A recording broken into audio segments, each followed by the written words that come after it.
Адабият. Бул араб элинин адеп жана уят деген сөзүнөн түзмө-түз которулган сөз экени баарыбызга эле белгилүү болсо керек. 12 декабрь кыргыз адабиятынын улуттук күнү деп белгиленди. Бул күнү заманыбыздын залкары Чыңгыз Айтматов дүйнөгө келген күнү.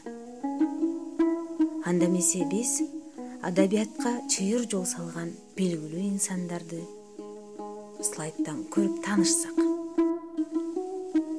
Зайырбек Ажиматов «Мен кыргызмын» чыгармасы.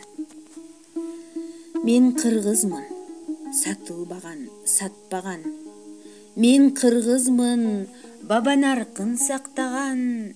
Ата журтка жасасам деп бир эмгек, ар күн сайын чоң казатка аттанам. Мен кыргызмын, асман жерге жашташмын. Эзеликмин, келечекмин, максатмын. Кылы дагы кыйшайганын каалабайм. Кырчылдаган кыргыз деген жакшаттын. Мен кыргызмын, түгөнөрдө түтөгөн.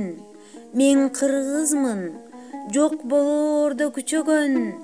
Мен кыргызмын, тарыхым бар, тилим бар.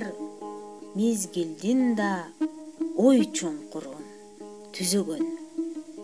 Мен кыргызмын, жөнөкөймүн, улуумун. Мертинтпеген эчен азап улуумун. Кылымдарга улап кетер дагы да. Кыргызмын мен, эр манаска муунмун. Кылымдарга улап кетер дагы да.